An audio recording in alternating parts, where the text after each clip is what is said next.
Bien, buenas tardes. Hoy sábado 6 de mayo del 2023. Son las 2:05 de la tarde. Estamos en el curso de Epistemología e Historia de la Educación y la Pedagogía en la especialización en docencia universitaria de la Universidad del Magdalena.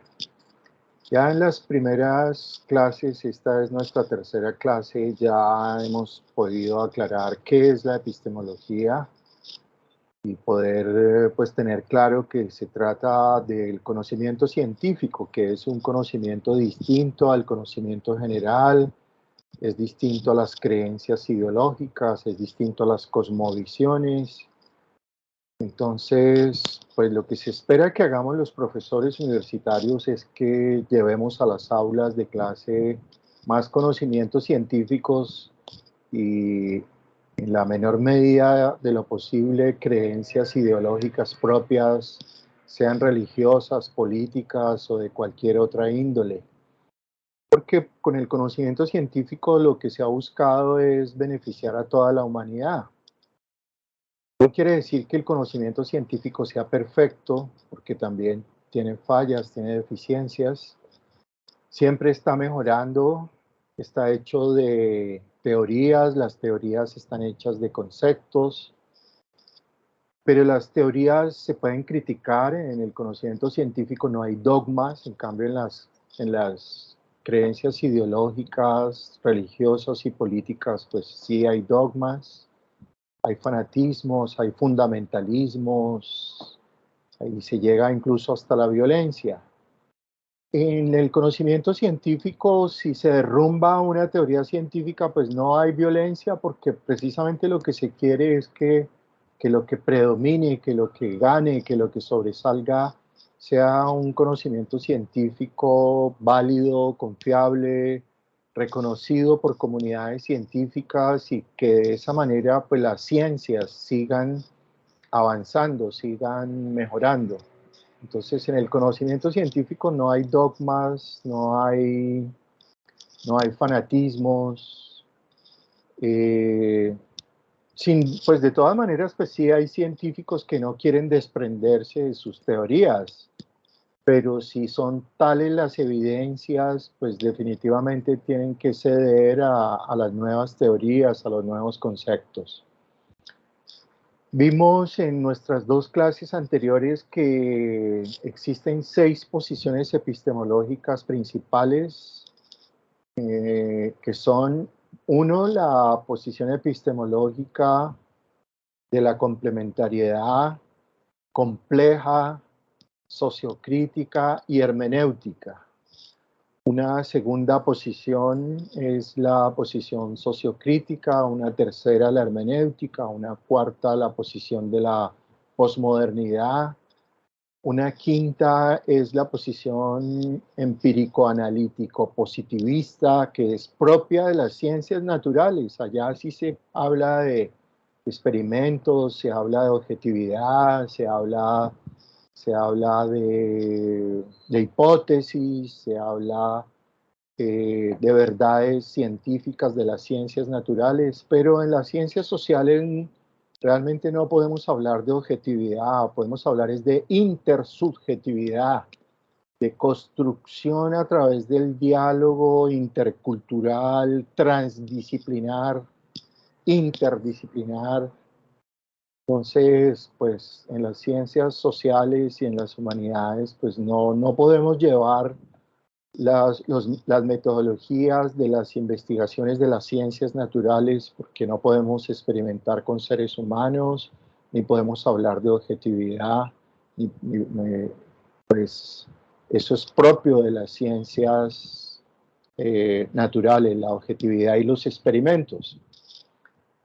Vimos que ya entrando en la posición de la complementariedad compleja, sociocrítica, hermenéutica, pues tuvimos la oportunidad y voy a compartir, no para otra vez repetir lo que ya vimos, sino para recapitular que pues la complementariedad empezó en las ciencias naturales con las discusiones y el debate que había sobre la naturaleza de la luz, y que unos decían que era una expresión de la materia, otros decían que era una expresión de la energía, y al final lo que predominó fue la complementariedad. La luz es tanto energía como materia, es decir, tanto ondas como partículas dotadas de masa.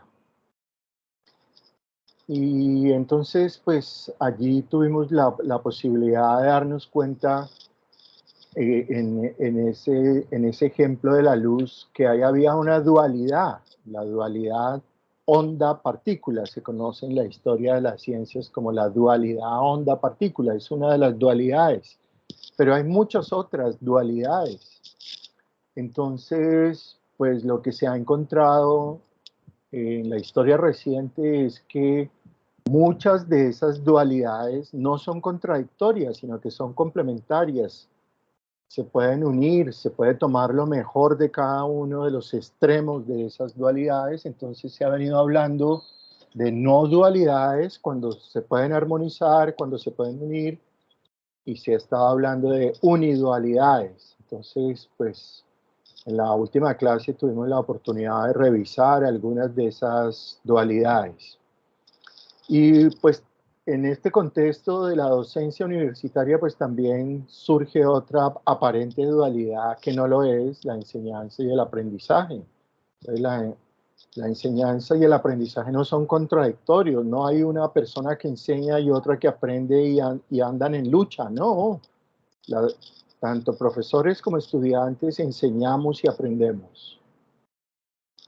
Y pues llegamos a la conclusión que era necesario comprender otras perspectivas, otras posturas, otros puntos de vista, armonizarlas en lo máximo posible y tratar de unirnos sin fanatismo, sin intolerancia, sin dogmatismos, para resolver los graves problemas que tiene la humanidad, como la pobreza, la desigualdad, la crisis climática, etcétera. Entonces tenemos que superar esas dualidades y tratar de encontrarnos allí donde las dualidades nos permitan tomar lo mejor de cada extremo. Entonces hablamos del capitalismo y del socialismo, como esa dualidad que en apariencia ha traído muchas confrontaciones y muertes no son irreconciliables. Se pueden unir como lo han hecho los países nórdicos, Noruega, Dinamarca, Finlandia, Suecia y en alguna medida también Corea del Sur, que han tomado lo mejor del capitalismo democrático y han tomado lo mejor del socialismo democrático, y a eso se le conoce en los países nórdicos como socialdemocracia. Y pues ya no piensan más en quién tenga el poder, si es la izquierda o la derecha, sino andan es pensando cómo cuando llega al poder la derecha hace lo mejor posible, tomando lo mejor que haya hecho la izquierda en el pasado para beneficio de todo su pueblo. Y cuando llega al poder la izquierda también toman lo mejor que hayan hecho los de derecha, pensando en darle lo mejor posible a su pueblo, el mayor bienestar. Y han mantenido como esa unidualidad de la socialdemocracia, que es unir el capitalismo democrático con el socialismo democrático. Entonces, bueno, pues uno de los autores más importantes dentro de la complementariedad compleja, sociocrítica, hermenéutica, es Edgar Morin. Él es francés y pues él nos dice que de todas maneras hay que aceptar las contradicciones. Cuando no se puedan armonizar las dualidades, aceptemos las contradicciones, aceptemos la incertidumbre. Que no solo existe linealidad, que es lo propio de las ciencias naturales, andar buscando una causa y andar buscando un efecto, sino que en realidad puede haber muchas causas y puede haber muchos efectos y puede haber situaciones o variables que simultáneamente están operando unas con otras, y que los efectos pueden volverse causas y que podemos volver al pasado para encontrar efectos y encontrar causas. O sea que No podemos ver el conocimiento solo como una sola causa que produce un solo efecto. Eso no, en esta posición epistemológica, eso no es aceptado. Entonces, pues, Edgar Morin nos invita a abrazar la complejidad, a querer la complejidad, a admirar la complejidad. La complejidad ya está en la naturaleza, ya está en muchas maravillas de la naturaleza que la mente humana no ha logrado todavía eh, entender completamente, que no ha podido, digamos, simplificar, y menos mal que no se puede simplificar, porque pues si no podría perder la maravilla que tiene la naturaleza. Entonces, la complejidad es hermosa, hay que abrazarla. Complejidad es distinto de complicación. Algo complejo es distinto de algo complicado. Complicado es algo enredado, en cambio algo complejo es un tejido maravilloso. Es un tejido, es una red, dice Edgar Morin, de eventos, de acciones, interacciones, retroacciones, determinaciones, pero también azares que hacen parte del mundo. Y sus rasgos, los rasgos de la complejidad, son los de ordenar lo inextricable, como lo que no se puede explicar, como lo que no se puede representar totalmente, ordenar el desorden, pero también tener la conciencia de que el ser humano se enferma si vive en demasiado orden y se enferma si vive en demasiado desorden. O sea, tenemos que transitar del orden al desorden. Si hay mucho orden, desordenarnos un poquito. Si hay mucho desorden, ordenarnos. Y de esa manera, pues, mantener un equilibrio dinámico que es el mismo equilibrio de la naturaleza, y que es el mismo equilibrio de la vida, y que es el mismo equilibrio de la mente. Entender que la mente entiende que hay momentos de sufrimiento, pero la mente también entiende que hay momentos de felicidad.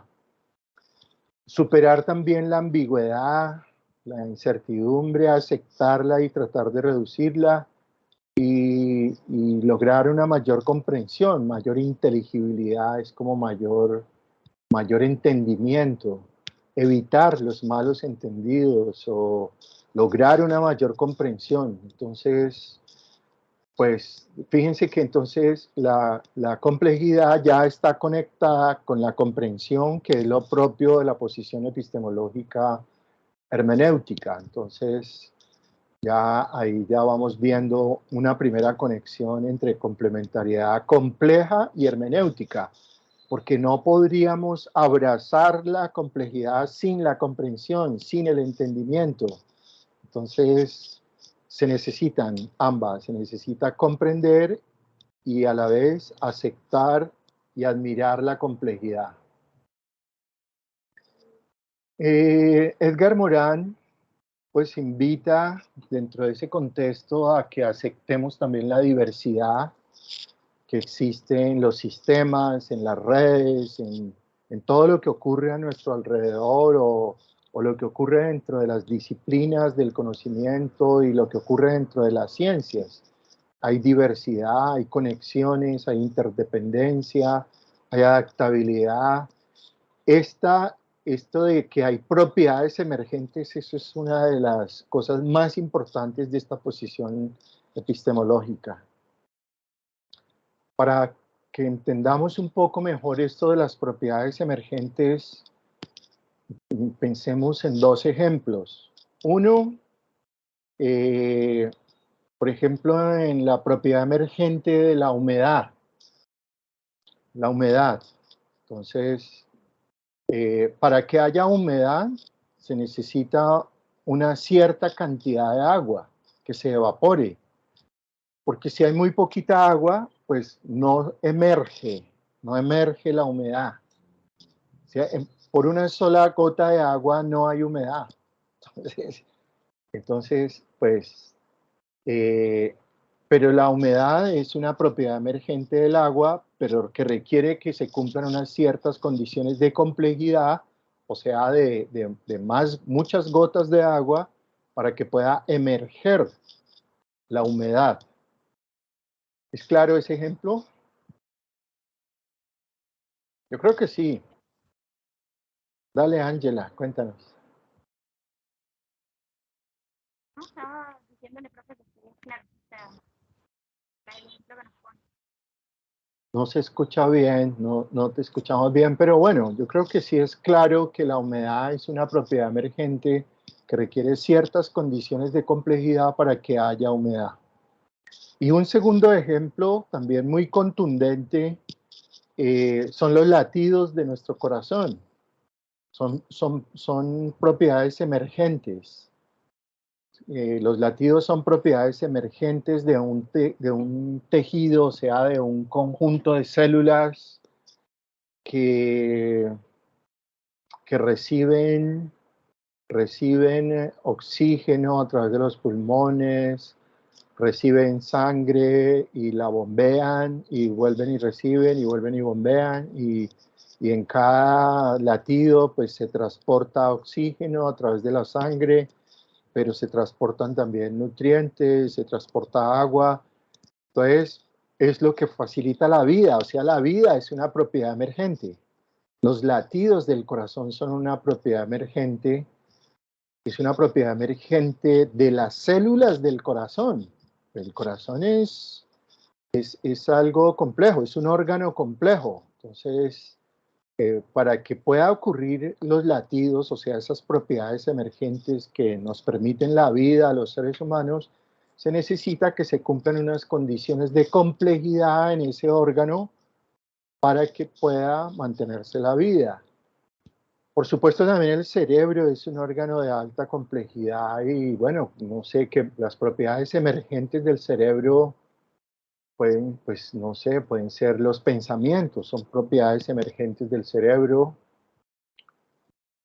Eh, la comprensión, podría uno también decir que es una propiedad emergente del cerebro y de los órganos de los sentidos. La percepción también es una propiedad emergente también de los órganos de los sentidos, del cerebro.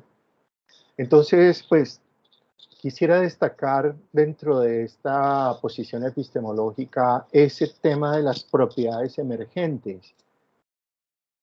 Todo aquello que emerge desde alguna clase de complejidad nos situará en la posición epistemológica de la complementariedad compleja.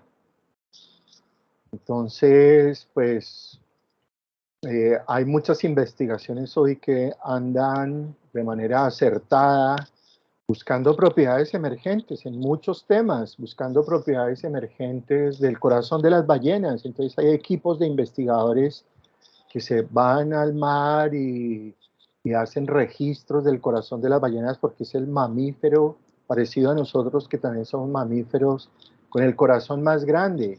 Entonces se pueden estudiar la complejidad del corazón de las ballenas y lo que allí aprendan, pues tratar de llevarlo a la escala del corazón humano, que es un poco más pequeño, un poco no, bastante más pequeño, que entiendo que el corazón de las ballenas es bastante grande. No sé si el corazón de una ballena pueda tener el tamaño como de 1 metro posiblemente, no sé, no sé cuáles serían las dimensiones del corazón de una ballena. Si me ayudan a buscar en internet cuál es el diámetro del corazón de las ballenas, pues le agradecería muchísimo.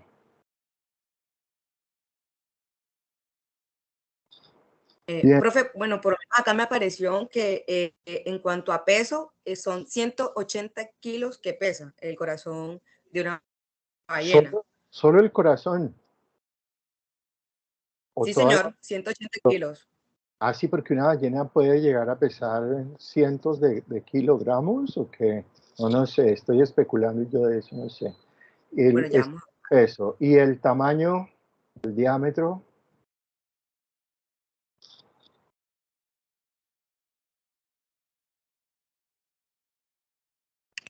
Ahora sí me escucha, profe. Sí, dale.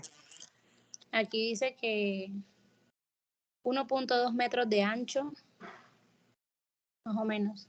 Más de 1,5 metros de alto. Ah, ok, sí, vea, no, claro, eso es un corazonzote, eso entonces, bueno, entonces se buscan propiedades emergentes. Casi en todas las disciplinas de las ciencias sociales, acá en pedagogía, en educación, y también en las ciencias naturales se anda tras de la búsqueda y la comprensión de propiedades emergentes. Entonces, cada vez que escuchen esa palabra de que se está haciendo una investigación para mirar las propiedades emergentes de la justicia transicional en Colombia, de la justicia restaurativa, eh, las propiedades emergentes de una nueva concepción de seguridad y de paz, como nuevas propiedades emergentes de las nuevas realidades sociopolíticas colombianas, pues es porque están parados ahí en esta posición epistemológica. La otra categoría o palabra que se escucha mucho dentro de esta posición epistemológica es hablar de redes.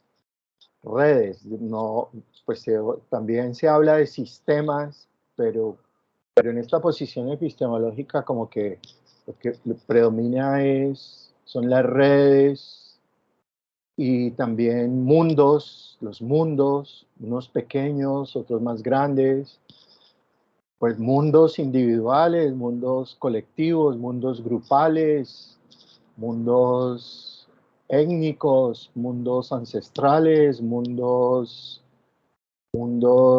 de élites, mundos de no élites, bueno, entonces, pues, ahí sea mundos orientales, mundos occidentales, mundos del sur, mundos del norte, el mundo de la vida, pero el mundo de la vida ¿en dónde? Entonces, pues, pero entonces ahí quiero resaltar la palabra redes. Y redes que no tienen un solo centro, sino que tienen muchos centros. Entonces, seguramente ustedes han oído hablar de las blockchain.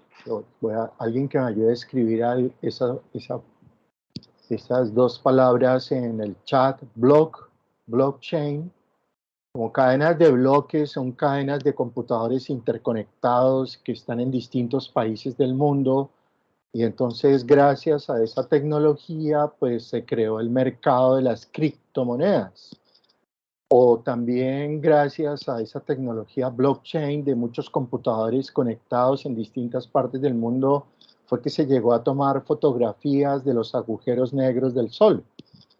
Entonces, la tecnología blockchain se ha estado usando también en temas de salud, para cooperación entre países, para tratar de solucionar algunas enfermedades o de compartir protocolos de una manera muy rápida para disminuir el número de muertes.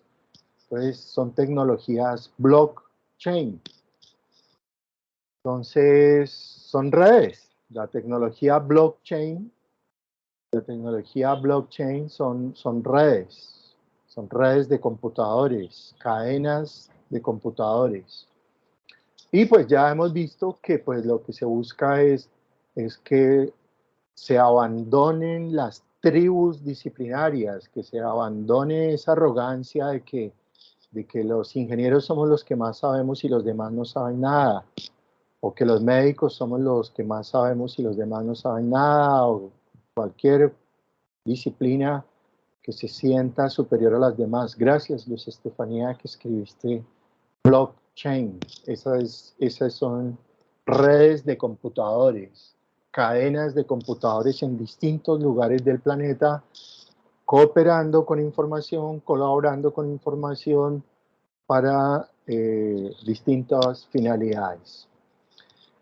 El punto de la complejidad es que la complejidad, digamos, está ahí como en la mitad de los extremos de mucha adaptación o poca adaptación, mucha emergencia o poca emergencia, mucha diversidad y poca diversidad, no, la complejidad, porque pues cuando hay mucha, por ejemplo, mucha diversidad, pues fácil, sabemos que hay mucha diversidad, perdón que lo ponga en términos como tan simples, o si hay poca diversidad, pues todo es como muy homogéneo y ahí no hay complejidad.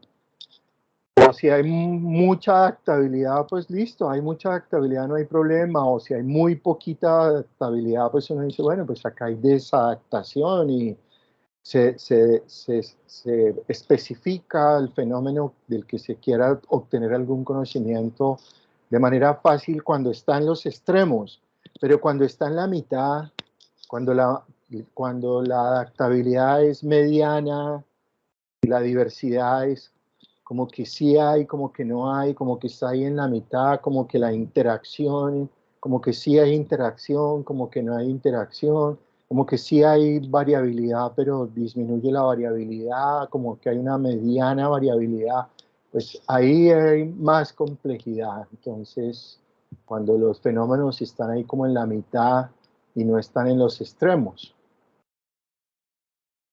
Entonces, pues, acá otra categoría que es muy importante es la autoorganización.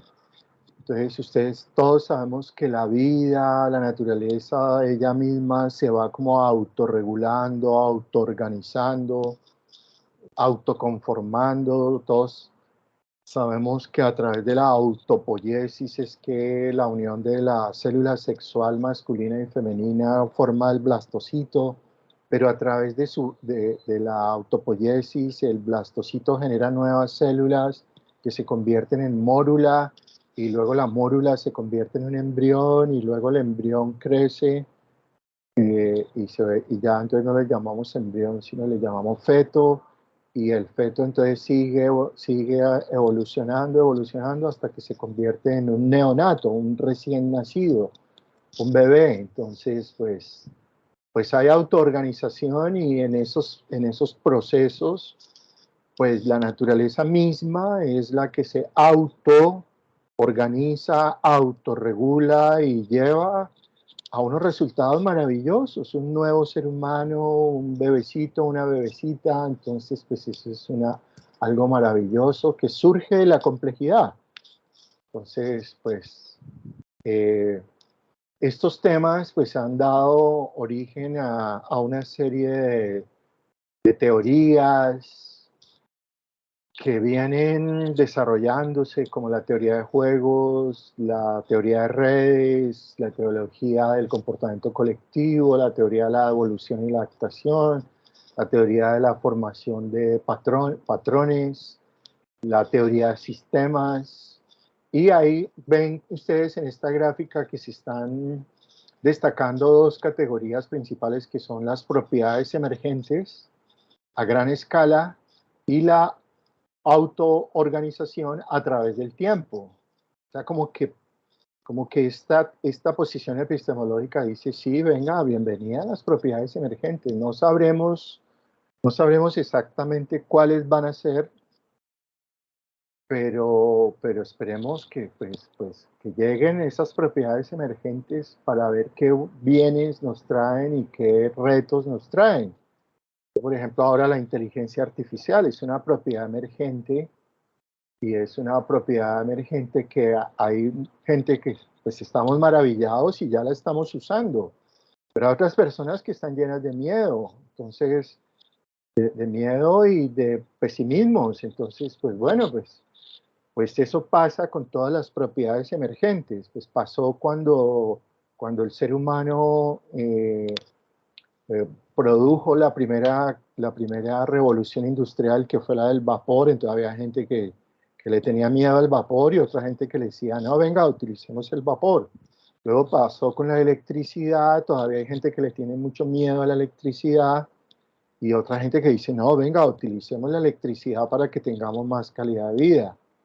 Luego pasó con el internet, luego pasó y está pasando ahora con la inteligencia artificial y los robots y los algoritmos. Entonces, pues son propiedades emergentes.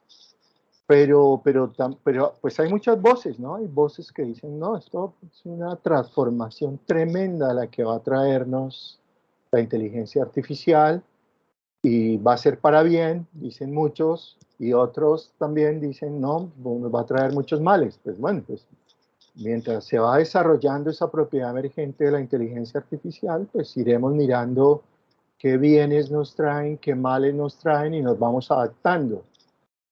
Esta diapositiva, y ya en 5 minuticos me gustaría escuchar ustedes qué piensan de esto que se está planteando acá, y que además es el objeto del ensayo que ustedes van a escribir sobre esta posición epistemológica de la complementariedad. Entonces, pues está basada más en redes exocéntricas, o sea que tienen varios centros que en redes egocéntricas, que tienen un solo centro. ¿Y por qué? Pues porque cuando hay un único centro, la red se acaba. En cambio, cuando hay varios centros, desaparece un centro y la red continúa. Por ejemplo, acá, si desapareciera el centro número 5, no importa, la red continúa con otro centro que es el 4. Pero en las redes egocéntricas desaparece el centro y se acaba la red. Y eso pasa también en las redes políticas. Entonces, por ejemplo, se muere Uribe, pues se acaba la red llamada uribismo. Se muere Petro, se acaba la red llamada petrismo. Se muere Caicedo y se acaba la red llamada caiceísmo. En cambio, si estos políticos entendieran que no, ellos no deben ser el centro, el ego de las redes, sino ser un componente más, pues se pueden morir y la red continúa y sus ideas siguen a través de los siglos. Entonces, bueno, pues esto es un ejemplo de una red de Fritjof Capra en relación con los 17 Objetivos de Desarrollo Sostenible que están buscando que no desaparezca la vida en el planeta Tierra, porque pues estamos con un alto riesgo de que desaparezca la vida en el planeta Tierra a causa de la crisis climática y de la utilización de los combustibles fósiles, es decir, derivados del petróleo. Aquí también se habla de enfoques holísticos, no quedarnos en las partes aisladas, sino entender las partes como conectadas con otras partes y ver totalidades, no ver cosas aisladas. Este es otro ejemplo de red también de Fritjof Capra en relación con los 17 Objetivos del Desarrollo Sostenible. Estos son 3 videos que si ustedes hacen clic en el enlace, pues los lleva uno al monte Fuji en Japón, que es una colina, es muy turística, entonces la gente va, sube la colina del monte Fuji y desde ahí se ve todo a su alrededor. Pues ahí no hay complejidad, eso es muy simple, que es subir y ver todo lo que hay alrededor y y volverse a bajar. Pero bueno, es bonita también, el monte Fuji no se puede subestimar. Pero claro, otra cosa son los montes Apalaches en los Estados Unidos que cubren como 7 estados y que son una cadena, una red de montañas, pues ahí hay un poco más de complejidad. Pero donde hay más complejidad sería, pues no existe en la realidad, pero este video lo simula unas montañas bailando. Entonces, veamos ese videito que nos toca, dura apenas unos 15 segundos, 20 segundos. Veámoslo para que todos entendamos bien qué es eso de la complejidad. Entonces, creo que no lo están viendo, ¿cierto? Entonces tengo que compartirlo. Permítanme un segundito mientras yo voy abriendo el video. Si hay algún comentario, si hay alguna pregunta.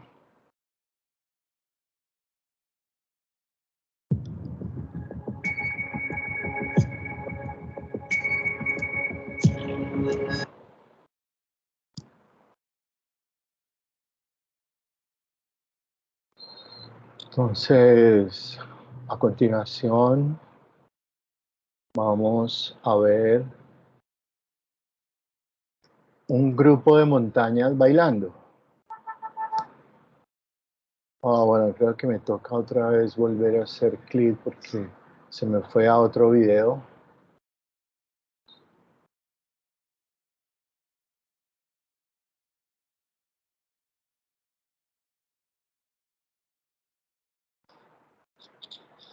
Compartir. Permítanme un segundito. Y es que el video es muy cortico, dura apenas 11 segundos. Entonces voy a pausarlo, ya lo pausé. Y ahora voy a compartir, voy a agrandar. Bueno, pero ahí, permítanme un segundo. Bueno, no, ya lo voy a compartir.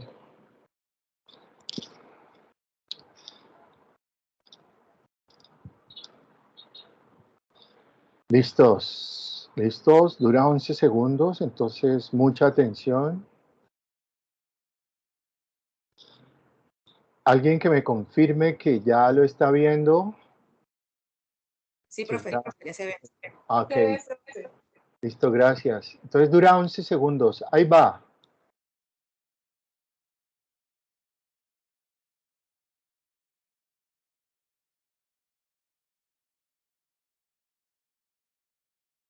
Bueno, eso es algo muy complejo, ¿cierto? Podría ser lo que ocurre en un temblor, en un terremoto. Un temblor, un terremoto es muy complejo porque es que la tierra se mueve, ¿no? Entonces, esto también se parece a lo que ocurrió en la pandemia, que decían que ya va a alcanzar el pico y el pico no llegaba. Los picos solo se saben después de que ha pasado la danza. Entonces, pues, hablaban de picos, hablaban de nuevos picos, hablaban de complejidad, hablaban de que había unos protocolos, pero con unos protocolos médicos se estaba muriendo mucha gente, entonces tenían que cambiar rápidamente los protocolos. Entonces, pues esto es la complejidad, esto sería la complejidad, ¿no? Entonces, no sé, es como de pronto si usted jugara golf en un campo donde usted ve el hueco en un lugar y de repente el hueco ya no está ahí, sino que el hueco estaba arriba o más abajo, o si usted estuviera jugando billar y también pasara algo parecido, ¿no? Que la mesa del billar se mueve. Eso es la complejidad, ¿no? Es un asunto de altísima, de complejidad, de no estabilidad, de que las cosas de repente empiezan a cambiar. Entonces, pues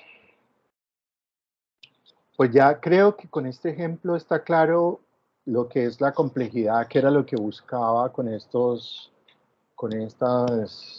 ejemplos. El monte Fuji, los montes Apalaches tienen complejidad, la Sierra Nevada de Santa Marta tiene complejidad, pero mucha mayor complejidad es cuando estamos ante algo que no es estable, que de pronto que cambia de manera muy rápida, que lo que hoy es ya mañana no es, como ocurría en la pandemia.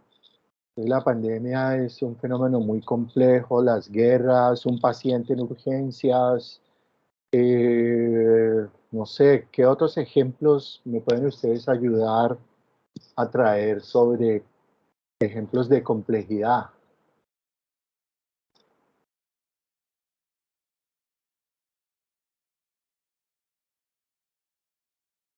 ¿Qué otros ejemplos? Profe, Sí, una que es muy conocida y que difícilmente a veces se da acerca de la paz. la paz es muy compleja, sí señor, tienes toda la razón, muy, muy complejo. La paz total, de pronto una paz integral que se parezca al mejor pan integral de la mejor panadería que uno pueda encontrar, Porque todas las panaderías venden pan integral, pero el pan integral no es igual. No es igual en todas las panaderías. Hay unas panaderías donde es de 5 granos, de 4, de 3, de 2, y a todas le llaman integral. Yo preferiría que habláramos de paz integral y no de paz total, pero bueno, pues apoyamos la paz total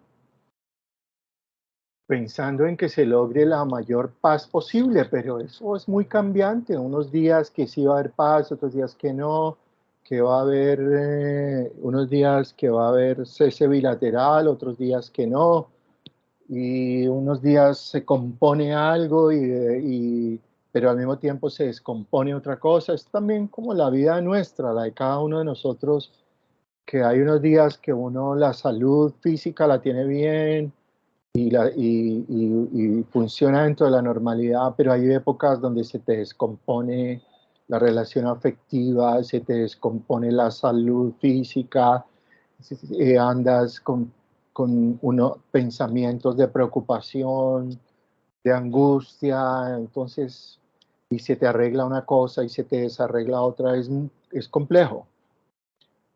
Los mercados financieros son muy complejos, ¿no? Por eso, pues, nadie sabe exactamente qué va a subir, cuándo va a subir, cuánto va a subir. Pues si alguien lograra descifrar esa complejidad, pues sería multimillonario.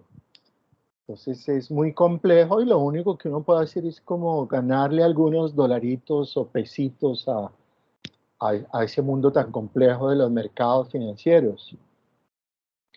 Hay algunas enfermedades muy complejas que los médicos y los investigadores en ciencias médicas pues se van acercando a entender, a comprender, a disminuir en alguna medida, pero que varía mucho de una persona a otra. Entonces hay enfermedades muy complejas. ¿Algún comentario, alguna pregunta, algún aporte?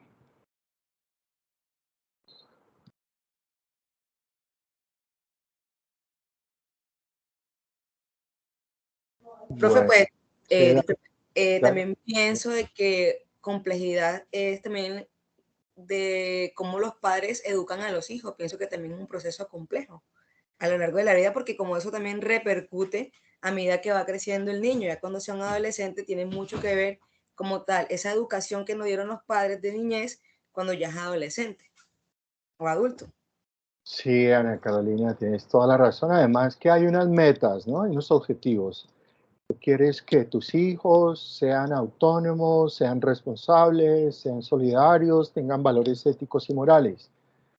Y quieres todo eso, pero pues pueden presentarse situaciones en las que de pronto les cueste trabajo a los hijos ejercer la autonomía, o que de pronto llegan por ahí, se relacionan con amigos y amigas y adquieren otros valores.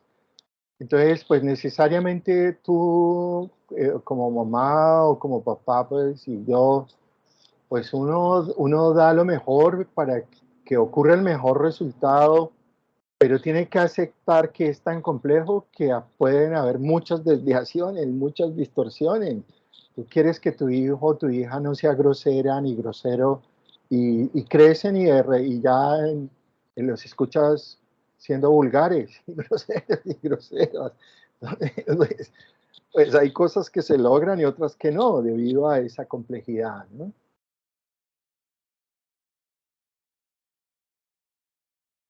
Bueno, Capra, que es el otro autor en el que ustedes deben también hacer referencia en su ensayo, el ensayo sobre la complementariedad compleja.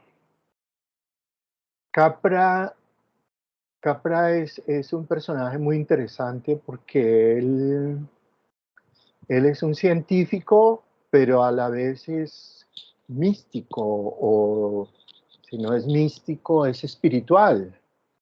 Entonces él viene muchos años trabajando porque los científicos no se sientan superiores a las personas religiosas, ni las personas religiosas se sientan superiores a los científicos, sino que haya como una armonía, como que como que las religiones aporten lo mejor de ellas, que lo tienen, las religiones tienen cosas buenas, no todo está mal en las religiones, excepto cuando caen en dogmatismos exagerados, en fanatismos, en fundamentalismos, en violencia, eso sí es totalmente inaceptable, pero las religiones aportan paz, aportan relajación, aportan visiones de un mundo mejor, de vernos todos como hermanos. Todas las religiones se habla de hermanos.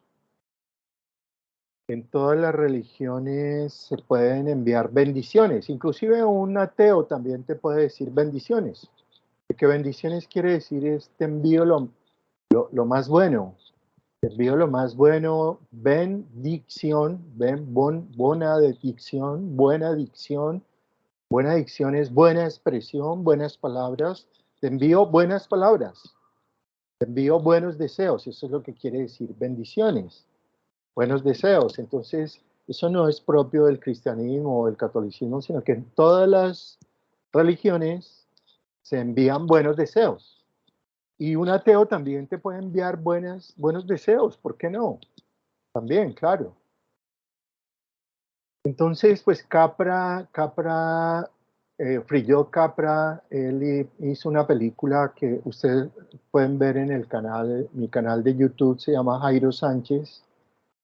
Bueno, no la película, sino una parte de la película, la introducción. Realmente la película vale la pena que la vean con su familia, porque es un diálogo muy interesante entre un político, una científica y un poeta, hablando sobre la vida. Y están en una isla en Francia, donde está el museo en el que se encuentra el reloj, el primer reloj, o el reloj más antiguo de la humanidad, la primera máquina. Entonces, era un reloj grandotote. Primero fue grandotote, lo mismo que el primer computador era toda una habitación. Es a través del tiempo que los seres humanos han venido pues reduciéndole el tamaño a las máquinas. Y entonces ahí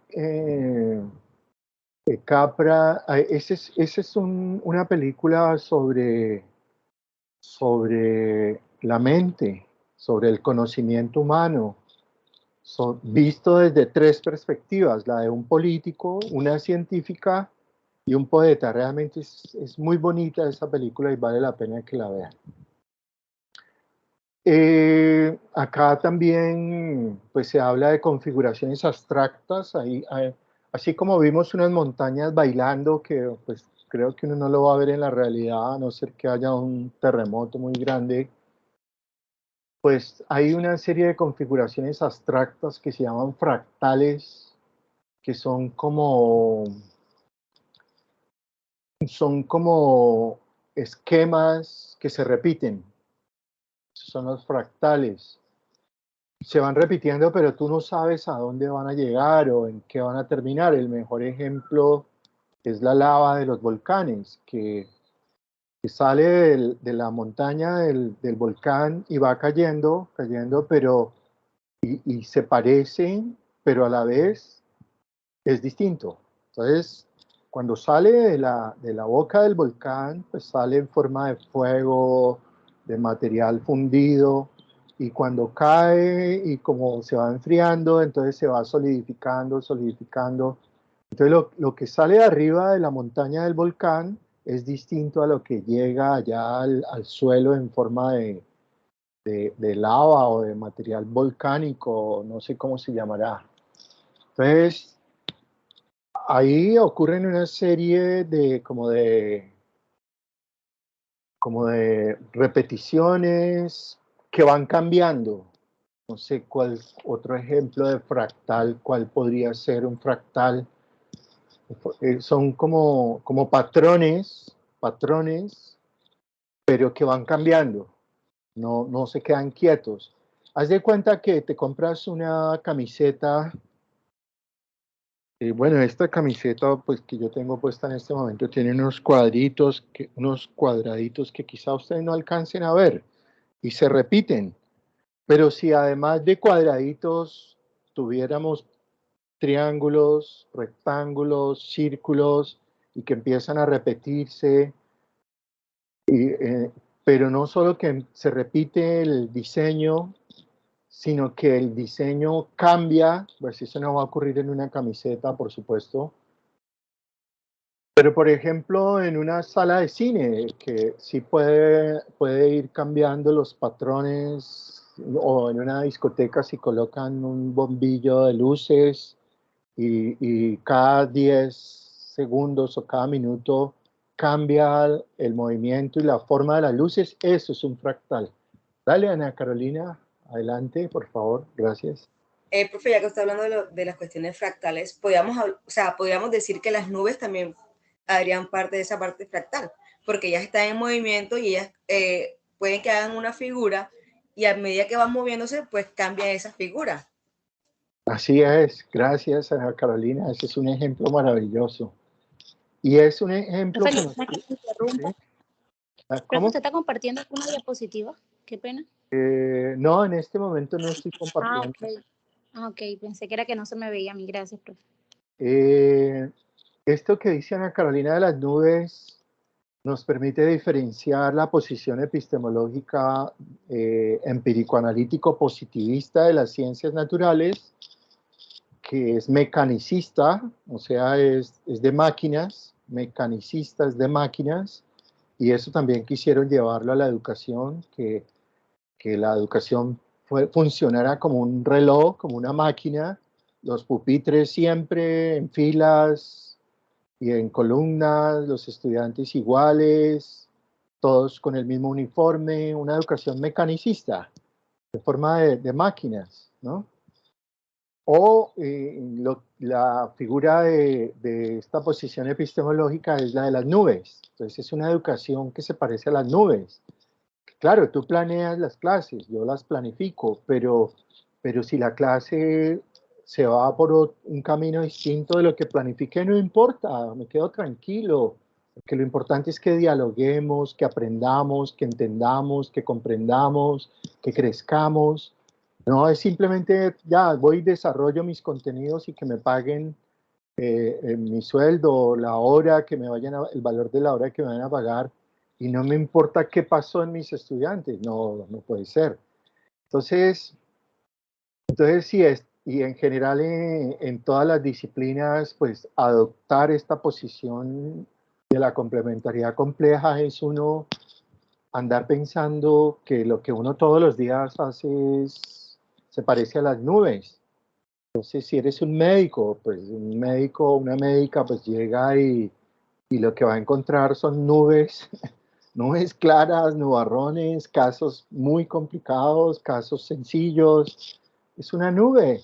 Si eres un ingeniero, si eres un profesor, pues también.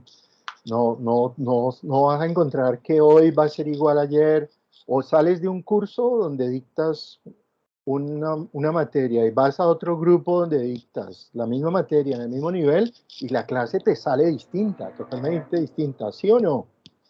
Díganme ustedes. Y es el mismo tema, es la misma materia, la misma asignatura, pero es con grupos distintos, en horarios distintos, en horas distintas, y tú eres distinto, porque también en esta posición los seres humanos nos parecemos a los ríos. Los ríos en su fluir van cambiando, ¿no? Un río a 1 metro de distancia, como lo estamos viendo, es distinto, y 1 metro más abajo va a ser distinto en intensidad, en cantidad de agua, en sedimentos, bueno, pues va cambiando, ¿no? Entonces también los seres humanos vamos cambiando. ¿Algún comentario, algún aporte, alguna pregunta?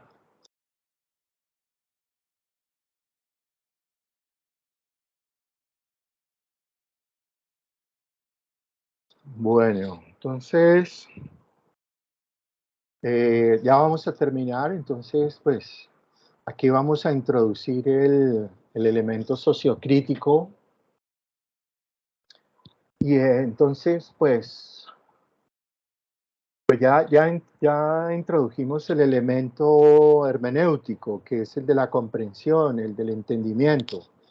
El elemento sociocrítico es que pues, los sistemas no son mecánicos y muchos sistemas son construcciones humanas. De hecho, esa idea de sistema, que Einstein decía que todo es un sistema, desde los átomos hasta el universo, todos son sistemas, pues es una construcción mental. Ese fue el ser humano el que dijo, venga, hablemos de sistemas para entender un sistema como un conjunto de partes interconectadas que cumplen una función o logran un resultado. Y bueno, y se han construido sistemas políticos, económicos, sociales, culturales, tecnológicos. La familia se puede entender como un sistema. Una universidad es un sistema, un aula de clases es un sistema. Entonces, todo puede ser entendido como un sistema, pero los sistemas no son la vida. Son categorías que inventó el ser humano para poder entender la vida. Entonces, por ejemplo, Habermas dice que los sistemas son una cosa y el mundo de la vida es otra. Y entonces, pues que nos han construido sistemas para dominarnos, alienarnos, someternos, volvernos seres pasivos, callados, miedosos, obedientes, manipulables. Entonces han colonizado de manera sistémica el mundo de la vida, dice Habermas.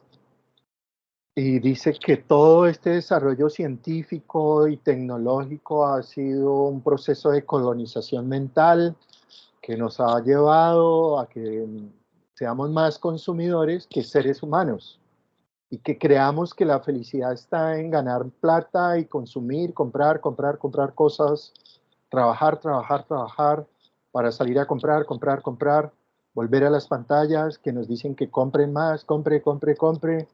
Y entonces tenemos que trabajar más y más y más. Entonces, pues nos volvemos esclavos del consumo y del trabajo. Y pues la vida ha perdido como colores, ¿no? Ha perdido como alegría, ha perdido entusiasmo, ha perdido porque si no estamos consumiendo, si no estamos metidos en una pantalla, pues entonces empieza la angustia. ¿Quién estará en WhatsApp? ¿Qué estará haciendo? ¿Qué estarán diciendo? ¿Qué estará pasando en tal red social?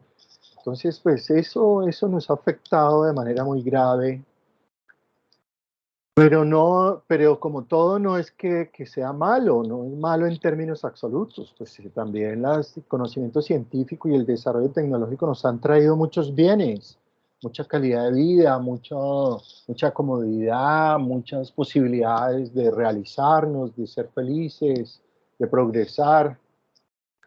Entonces, pues Habermas dice, bueno, pues busquemos una manera de comunicarnos de tal manera que dialoguemos sobre los conflictos, sobre las contradicciones, sobre lo que no está bien para que encontremos acuerdos y así podamos resolver los problemas, pero tenemos que ser críticos, no podemos quedarnos callados frente a lo que no estamos de acuerdo, frente a lo que vemos que no está funcionando bien. Entonces todas las universidades prácticamente del mundo dicen que son críticas, incluida la Universidad del Magdalena. Dice que es una universidad sociocrítica, que promueve la crítica y entonces que quiere formar profesionales críticos para el desarrollo humano, para el desarrollo social, económico, político y que bienvenida a la crítica. Entonces, y las universidades privadas pues dicen también lo mismo. Los Andes dice también que quieren formar profesionales críticos. Universidades privadas, universidades públicas, todas dicen que son críticas y que promueven la crítica. Y eso está bien, claro, una crítica constructiva, respetuosa, argumentada, propositiva. Y sí, eso es lo que necesitamos. Entonces, pues miren cómo se conectan estas tres ideas, la complejidad, la comprensión y la crítica. Entonces, vivimos situaciones muy complejas que necesitamos comprender, pero no solo comprender, criticar y transformar, o criticar y mejorar. Entonces, Marx decía que el mundo no está solo para ser comprendido, está para ser transformado. Entonces aquí llega este componente crítico a esta posición epistemológica. Entonces, aceptemos, valoremos la complejidad porque es maravillosa la complejidad, no la veamos como algo negativo. Aceptemos que hay incertidumbre, aceptemos que es necesario comprender la complejidad, hay que comprenderla, y aquello que comprendamos de la complejidad que no nos parezca que sea favorable para el mayor bien y los más altos nobles intereses y sueños de las personas, debemos criticarlo y debemos transformarlo. Entonces, pues todas estas ideas pues nos llevan a que si uno decide ser un profesor que está de acuerdo con la complementariedad compleja, sociocrítica y hermenéutica, pues uno tiene que llevar estas ideas al aula. Entonces, por ejemplo, uno no va a pretender que el salón esté totalmente ordenado, y ni uno va a llegar a gritarle a los estudiantes, y pues no, uno va a planear, pero sabe que la planeación con el tiempo puede cambiar. Uno ve que hay complejidad dentro del aula, uno ve que los estudiantes son complejos, uno ve que uno mismo como profesor es muy complejo, que uno cambia cada día. Un día uno está con un estado anímico, otro día está con otro, un día está con más salud, otro día está con menos salud, etcétera, etcétera. Uno acepta que a pesar de que ha preparado la clase, pues la clase hay incertidumbre, no sabes cuántos estudiantes van a llegar, no sabes con qué emocionalidad van a llegar. Entonces, pues yo suelo preguntarle a los estudiantes de pregrado hoy de 1 a 10, ¿cómo está tu clima emocional? ¿Cómo te sientes?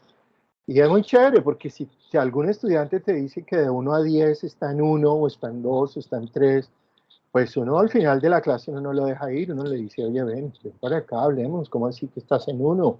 ¿Qué te está pasando? Ven, iremos a ver qué hay que hacer para que salgas de 1 y subas aunque sea a 2 o a 3 o a 5 o a 6.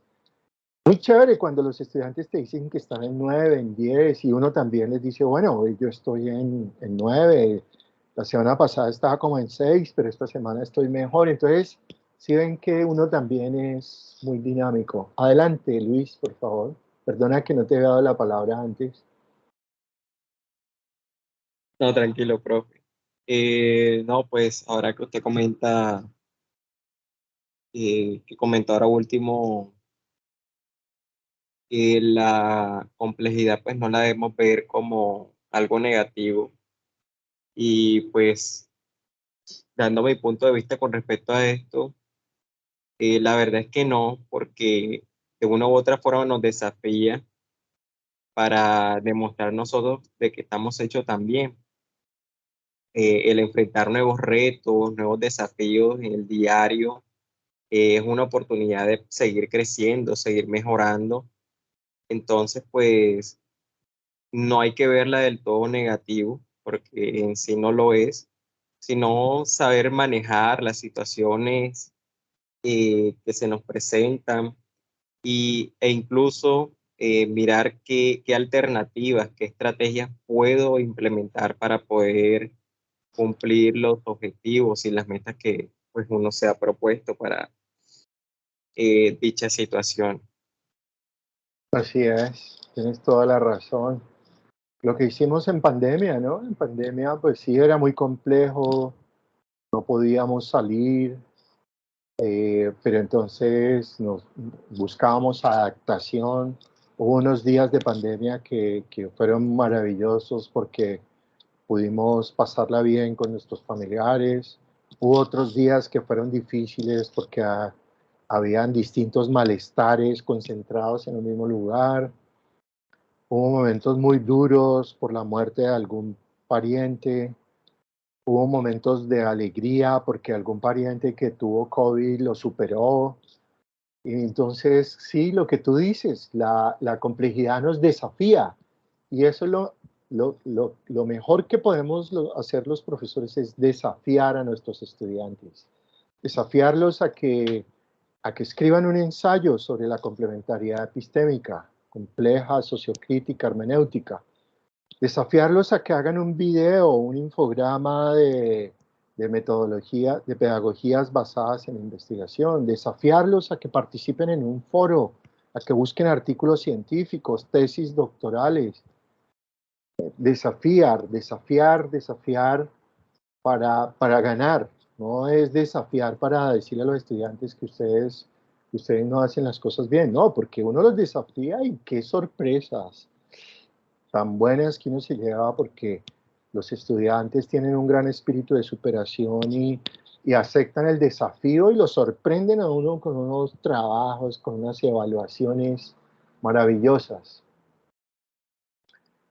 Entonces, bueno, pues los métodos de investigación, como ustedes van a trabajar como profesores y profesoras universitarias, pues no solo deben dictar clases, sino también hacer investigación. Entonces, pues ahí la metodología o los métodos de esta posición epistemológica, pues son los métodos mixtos, que uno hace investigaciones tanto cualitativas como cuantitativas, no solo cualitativas, no solo cuantitativas.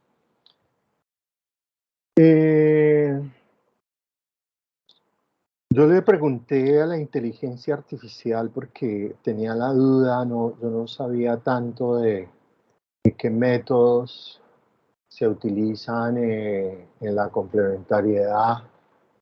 Entonces yo le pregunté a la inteligencia artificial, oiga, inteligencia artificial, ¿cuáles son los métodos que se usan en la complementariedad epistémica? Y entonces la inteligencia artificial me respondió esto, que ya les voy a compartir. Dice que entonces, dice que la complementariedad epistémica, pues, consiste en que distintas perspectivas, diferentes perspectivas se juntan, se unen, se complementan para ayudar a resolver un problema. Pero también dice que acá están los principales autores. Y acá ya van a ver donde le pregunto por los métodos. Esto le pregunté a la inteligencia, ¿qué significa abrazar la complejidad para Morán? Y la inteligencia artificial me respondió, para Edgar Morán, abrazar la complejidad significa reconocer la naturaleza no lineal, multifacética, interconectada de los fenómenos naturales y sociales y aceptar que ellos no pueden ser completamente o totalmente entendidos a través de métodos reduccionistas. Abrazar la complejidad involucra adoptar un enfoque holístico, o sea, de generalidades más que de particularidades. Para el conocimiento que considera los sistemas como un todo y las relaciones entre sus partes. Morán argumenta que abrazar la complejidad requiere un nuevo modo de pensar, que él llama pensamiento complejo. Este modo de pensamiento involucra reconocer las dimensiones múltiples, contradictorias e inciertas de la realidad y abrazar la complejidad inherente de los fenómenos naturales y sociales. El pensamiento complejo requiere una voluntad para comprometerse con diversas perspectivas. ¿Cómo así comprometerse? Comprometerse es involucrarse en perspectivas distintas de las de uno. Yo pues era muy católico y muy practicante, y desde hace, no sé, tal vez más de algo así como 10 años dejé de ser católico y practicante, pero yo sigo comprometido, involucrado con personas que son católicas y me encanta escucharlas y me encanta aprender de ellas y ver que hay unas que son muy auténticas, hay otras que son muy hipócritas. Lo mismo en todas las religiones, entre cristianos evangélicos encuentro lo mismo, entre budistas, que a veces me reúno con amigos y amigas budistas, Lo mismo también, gente muy comprometida, gente que está creciendo humanamente, pero otros que eso es un negocio, tienen es un negocio ahí en los talleres budistas. También hay gente que anda negociando con talleres católicos, talleres de cristianos y que le ayudan a los pastores a que le recojan los diezmos a través de distintas actividades. Entonces, pues, hay de todo, ¿no? Pero fíjese que dice comprometerse con diversas perspectivas y tolerar o perspectivas distintas de las que uno tenga. Tolerar la ambigüedad, bueno, pues si uno encuentra ambigüedad y los demás también encontrarán ambigüedad en uno, pues hay que tolerarlo. La incertidumbre también, que uno pues, no sabe a dónde lo va llevando la vida, pues hay que tolerarla. Entonces dice, todo esto es visto por Morán como esencial para manejar los desafíos complejos que enfrenta hoy la sociedad. En la práctica, abrazar la complejidad involucra adoptar enfoques interdisciplinarios y transdisciplinarios que integran formas distintas de conocimiento y perspectiva, y también involucra reconocer los límites que tienen los métodos empírico-analítico-positivistas de las ciencias naturales, y la necesidad de desarrollar nuevas metodologías que puedan capturar la complejidad. Yo diría más bien comprender la complejidad de los fenómenos sociales y naturales. ¿Qué le pregunté después? Bueno, le pregunté qué significa enfoques transdisciplinarios, ya lo hemos hablado acá, es que intervienen varios científicos de diferentes disciplinas alrededor de un mismo problema. ¿Por qué la complejidad es hermosa? Le pregunté a la inteligencia artificial. Me dijo, la idea de que la complejidad es hermosa es una perspectiva filosófica y estética que ha sido expresada por muchos académicos y pensadores, incluyendo a Edgar Morin. Para Morin, la complejidad es hermosa porque refleja la riqueza y diversidad de los fenómenos sociales y naturales. Las relaciones intrincadas e interconectadas entre diferentes elementos de un sistema complejo crean patrones y estructuras que son fascinantes e inspiradores. Morin argumenta que la complejidad no es solamente belleza en un sentido visual o estético, sino también en un sentido profundo de su significado y de su significancia. La complejidad es también bella, hermosa, porque desafía, fíjate, ya lo había dicho Luis, desafía nuestras hipótesis y nos fuerza a preguntarnos acerca de nuestras ideas preconcebidas y a nuestras creencias, nuestros prejuicios. Ello nos anima a comprometernos con el mundo en una forma más reflexiva y no sé cómo traducir nuanced, amor nuanced, como sencilla, tal vez, en una forma más reflexiva y sencilla, y apreciar el misterio y la maravilla inherentes de los fenómenos naturales y sociales. Sobre todo, la idea de que la complejidad es hermosa está basada en el reconocimiento de que la complejidad es un aspecto fundamental del mundo en el que vivimos y que refleja la riqueza y diversidad de la experiencia humana. Es un recordatorio de la interconexión y de la interdependencia de todas las cosas. Lo que le sucede a un ser humano nos está sucediendo a todos. No es que tan de malas a esa persona que no tiene con qué comer, no. El sufrimiento de otros seres humanos necesariamente, inevitablemente nos impacta a todos los seres humanos. El mejor ejemplo de lo que decía el otro día de que en algunas montañas de acá de Santa Marta no tienen alcantarillado, entonces la gente hace sus deposiciones de materia fecal en huecos que hacen en la tierra.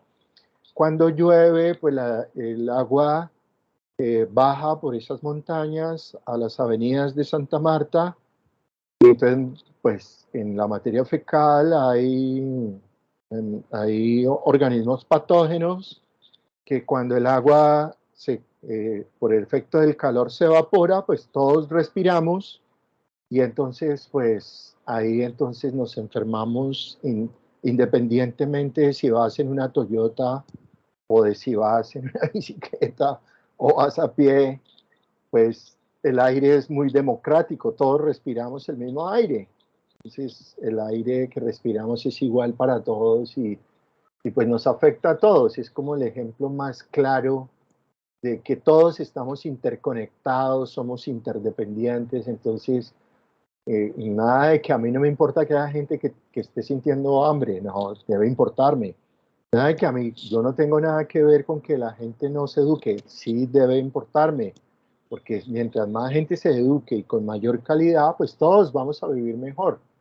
Y acá está ya finalmente a lo que quería llegar sobre las metodologías de la complementariedad. Entonces dice, es esto, que la complementariedad reconoce que hay muchas formas de conocimiento científico, indígena o local, experiencial, y da distintas perspectivas y contemplaciones dentro de un fenómeno particular. Y esas perspectivas pueden complementarse unas con otras en formas significativas. La complementariedad epistémica enfatiza la importancia de integrar distintas formas de conocimiento para desarrollar una comprensión más completa de un fenómeno particular. Entonces, la metodología de la complementariedad epistémica es con frecuencia asociada con la investigación transdisciplinaria que involucra colaboración entre investigadores de distintas disciplinas y de distintos sectores. También como miembros de la comunidad. Entonces, no es que usted no tiene la misma profesión que tenemos acá nosotros, entonces tú no puedes hacer investigación con nosotros. O como tú no tienes un título profesional y solo estudiaste hasta bachillerato, entonces no puedes participar en esta investigación. Pues claro que puede participar. Entonces es un enfoque que está abierto a que vengan personas con distintas ideas, distintas perspectivas y a que nos unamos, nos complementemos para llegar a producir conocimiento científico nuevo para solucionar problemas de todos, no solo los de mi iglesia, ni solo los de mi partido, ni solo los de mi familia, sino la de toda la humanidad. Ok. Entonces, finalmente, pues, le dije, bueno, pero ¿qué hacemos con la complejidad en la investigación científica? Entonces le insistí, me dijo que podemos usar técnicas de modelación y simulación. Entonces, hoy en día enseñamos con simuladores. Entonces, por ejemplo, yo dicto decisiones gerenciales, entonces yo utilizo dos simuladores, uno que se llama Business Strategy Game y otro que se llama Foundation, que es software que simula empresa. Un software es una empresa multinacional de tenis y ahí los estudiantes en el software tienen que tomar decisiones y pueden quebrar la empresa o la pueden hacer crecer y ahí unos aprenden a tomar decisiones para lograr que las empresas mejoren y entonces unos toman mejores decisiones que otros, pero entonces también aprenden de los errores que tomaron y se dan cuenta, profe, debimos haber comprado, debimos haber vendido, debimos haber contratado, debemos haber hecho un pronóstico mejor de ventas. Entonces esas clases son distintas. Pues claro que también pues depende de la materia, ¿no? Porque en esa materia puedo usar simuladores, en otra también uso como 5 plataformas para enseñar a invertir en activos financieros, en acciones, monedas, índices, etcétera. Y ahí también uso como 5 plataformas. Entonces, venga, hoy vamos a aprender a invertir y a ganar dinero dentro del día, inversiones intraday. Ahora, venga, vamos a aprender a invertir a periodos semanales. Venga, hoy vamos a aprender a hacer análisis de gráficas, pero no es que yo hable y hable y hable como me pasa acá en este curso, que ustedes no me preguntan y no me interrumpen, me pueden interrumpir todas las veces que quieran, no se preocupen por eso. Pero en esos cursos aplicando todo lo que vamos hablando y haciendo cosas. Entonces, es utilizando técnicas de simulación y de modelación. Un tercer enfoque es adoptar un enfoque transdisciplinar. Bueno, ya lo dijimos, traer investigadores unirse con investigadores de distintas disciplinas para resolver un problema común. Y bueno, pues entonces quería compartirles estas preguntas que le hice a la inteligencia artificial. Comentarios, preguntas, reacciones, críticas.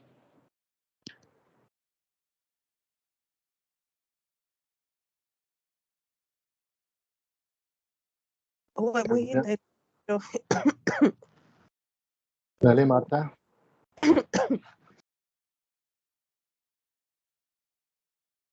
¿Qué dijiste, Marta? Repite, por favor. Pero lo que pasa es que tengo mucha tos. No, fue entendible su clase. ¿No me escucha? Sí, que lograste entender la clase, ¿cierto? Sí, señor. Ok. Bueno, ¿pero qué entendiste, Marta? ¿Fue entendible? ¿Qué entendiste?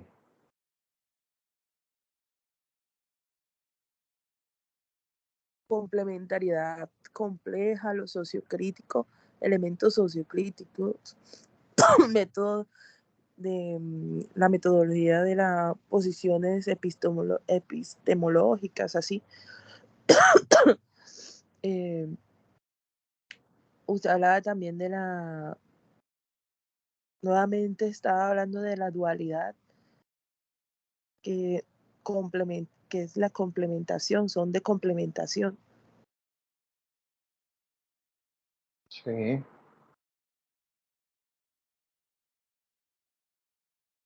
Ok, sí, muy bien. Entonces, pues hoy ya tienen una mayor idea de qué es esto de la complementariedad compleja, sociocrítica y hermenéutica. Entonces, vamos a meternos un poco más de fondo en la sociocrítica y en la hermenéutica. Pero antes de eso, quiero mostrarles dónde pueden ver el video de Capra que está en mi canal de YouTube. También invitarlos a que se suscriban porque pues todos estos videos son académicos y son gratuitos y yo ando ahí subiendo videos para que se beneficien estudiantes, profesionales de manera gratuita. Entonces, acá alguien que me confirme, sí, ya están viendo YouTube. Entonces, bueno, yo estoy aquí. Sí, profe, sí se ve. Exacto, entonces acá estoy en mi canal. Y entonces, bueno, no tengo sino 117 suscriptores para que se suscriban.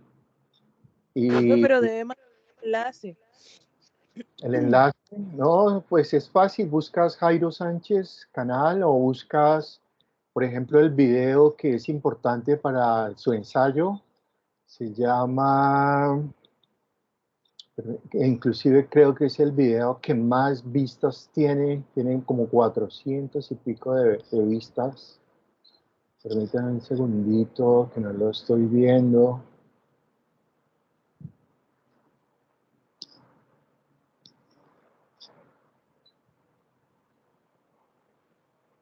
Este, por ejemplo, posiciones epistemológicas, ideologías e historia.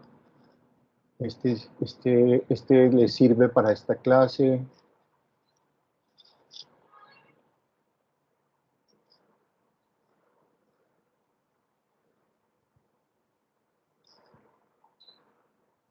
Y este se llama ecosistemas de aprendizaje interconectados. Bueno, ya entonces les voy a mandar el link de este video. Hablando de sueños y retomando la pregunta que nos hace el doctor Jairo, ¿cómo lo hago yo? Aplicando la teoría de Uriet. Yo tengo una experiencia de aproximadamente pienso yo que llevo como 20 años o 25 años haciendo lo mismo. Yo soy muy constante en lo que hago. Me gusta como que comenzarlo y mirar cómo evoluciona y si funciona, pues lo continúo y si no, lo cambio. Pero esta experiencia que tengo yo, desde que estoy orientando la estructura de filosofía, trabajo con los estudiantes de grado 11 en el último periodo, una guía que es la teoría de Gaston Berger sobre perspectiva, donde los chicos conmigo hacen una guía que se llama Mi Futuro, ahora que el doctor Jairo hablaba de los sueños. Ustedes saben que desde la ética y desde la educación religiosa, el programa de grado 9, grado 10 y grado 11 está orientado a que ellos hagan proyectos de vida, ¿verdad? Pero ese proyecto de vida está direccionado a es como que cuando naciste, dónde has Listo, vivido, o sea, lo que han hecho hasta ahora, pero no les alcanza. ya les mandé el link de este video. Digamos que pues no necesariamente tienen que verlo todo, pero sí, por ejemplo, ver los primeros, no sé, como los primeros minutos, sobre todo desde acá, desde donde se hace referencia a Bronfenbrenner y a, y a Capra. Permítanme un segundito porque estoy con duda de si el de Capra es otro video o es este mismo. Ya les llegó por el chat el link, ¿cierto? ¿Alguien que me confirme? Pues, profe, yo como que todavía no estoy habilitada porque ni siquiera me deja ver el chat. Sí, ¿Cómo profe, que? acá sí llegó. No, sí debes estar habilitada, ¿cómo que no? Sí, sí, ahí Profe, debes. no me da la opción, o sea, no puedo verlo. No. Ve, qué raro. Explóralo un poquitico más, a ver. Ah, no, perdón, les mandé, fue otro que es de ecosistemas de aprendizaje. El de Capra es este y el de la película de Capra es este. Perdónenme que es otro el video, entonces ya les voy a mandar el... Este es el de la película donde dialogan. Videoforo, como llamaría uno con los muchachos, un videoforo. Un videoforo. Damos inicio entonces y inicialmente vamos a ver 10 minutos de un fragmento de la película Mind World, que fue basada en las obras iniciales de Fritjof Capra. Ok, entonces voy a mandarles el enlace de la película que tiene que ver con su ensayo de complementariedad compleja, sociocrítica y hermenéutica. El anterior era sobre ecosistemas, que también hoy en día hay como mucho interés. Listo, ya les mandé entonces el enlace de este video donde precisamente con otros colegas, profesores, analizamos estos aportes de Fritjof Capra en unos conversatorios que yo organicé durante la pandemia y hicimos una expedición virtual a los municipios del Magdalena, invitábamos profesores de esos municipios, y hablábamos sobre qué estaba pasando allá donde ellos vivían. Entonces fue como un espacio chévere que creamos durante la pandemia. Entonces, bueno, pues voy a cerrar ya la presentación del módulo sobre complementariedad. Yo creo que ya pues hemos manifestado lo más importante de ese módulo y de ese tema. Y pues ya depende de ustedes en qué quieren ustedes profundizar, ¿no? Porque hay varios temas muy interesantes desde este enfoque de la complementariedad. Por ejemplo, en México hay una universidad en homenaje a Edgar Morán, se llama la Multiversidad Edgar Morán. ¿Cómo están? Entonces, Bueno, yo no sé, creo que por accidente le di clic en el enlace que les mandé y entonces no se me abrió el documento, el módulo de la presentación, que era lo que quería compartirles para cerrar ya este módulo de la complementariedad. Entonces, un par de minuticos para que cerremos lo que hay en ese módulo. Ya, ahora sí. Ya, ahora sí lo están viendo, entonces ahí coloqué, por ejemplo, 2 videos de Capra, un video del doctor Juan Miguel González Velasco, que es un boliviano que ha escrito como 5 tomos sobre complementariedad compleja en educación. Video, 2 videos de él. Un video sobre teoría de la complejidad, prácticas en el salón de clases, transdisciplinariedad para formadores, ecosistemas. Este es el que ya les mandé hace un rato el enlace por el chat. Este también está en mi canal, resultados de aprendizaje y políticas educativas. ¿Cuál aprendizaje? Que ese es un curso que dicto en doctorado en educación. Estos videos de Leonardo da Vinci. Leonardo da Vinci sería como el exponente del ideal de formación de un ser humano desde la complementariedad. Porque recuerden que Leonardo da Vinci pues, fue médico, artista, ingeniero, inventor, etc. Si quieren profundizar sobre fractales, pues acá les envío 3 documentos de fractales. Una compañera mía en el doctorado hizo su tesis doctoral sobre pedagogía fractal. Es una cosa maravillosa, cómo ver el salón como el aula como una danza de fractales que arrancan cuando uno empieza la clase hasta que termina y pues, son una danza creativa de fractales pedagógicos y de experiencias de aprendizaje. Entonces, pues eso es muy bonito. Listo, entonces de esta manera cierro ya ese módulo y pues vamos al siguiente módulo que les envié, que es nuestro siguiente tema y que es muy interesante y que es la posición epistemológica posmodernista. Entonces, pues, ya la están viendo, ¿sí? ¿Están viendo el módulo de posmodernismo? Sí, profe. Sí, Listo. profe. Ok. Prepárense porque esto puede ser un poquito duro, no sé si duro, ¿cómo llamarlo? Impactante para algunas personas que de pronto sean demasiado conservadoras, pero esto es lo que estamos viviendo hoy en día. Lo que estamos viviendo hoy en día es el posmodernismo. Voy a hacer énfasis en 4 autores: Foucault, Derrida, Lyotard y Deleuze.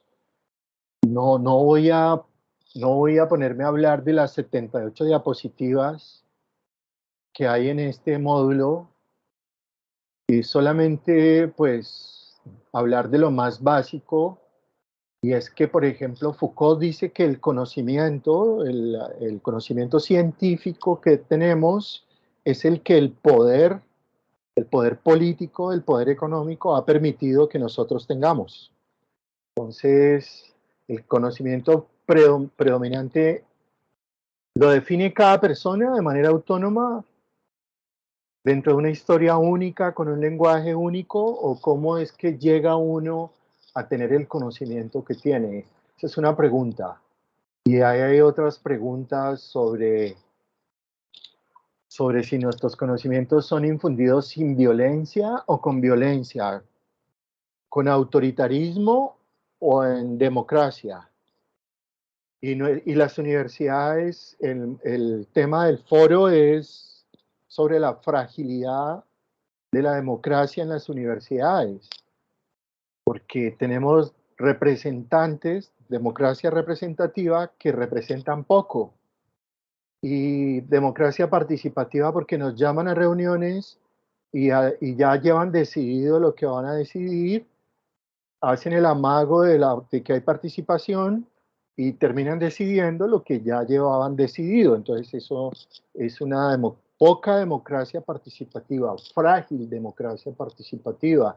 Y en esos ambientes autoritarios de las escuelas es que se forman, es que se forman las nuevas generaciones. Entonces, pues ¿hay violencia simbólica o es más de libertad y de placer y de felicidad? Venga, aprendamos. ¿O es imponiendo, obligando? ¿Cómo es? ¿Cómo es la cosa?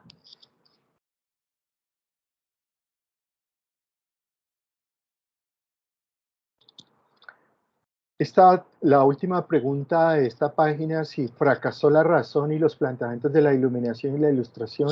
Eso es el posmodernismo. El posmodernismo lo que dice es que fracasó, que los grandes relatos de la humanidad han fracasado. Fracasó el relato de la razón, de la racionalidad, del conocimiento científico, que fracasó el relato de Dios, porque si hubiera triunfado habría menos crímenes y menos maldad.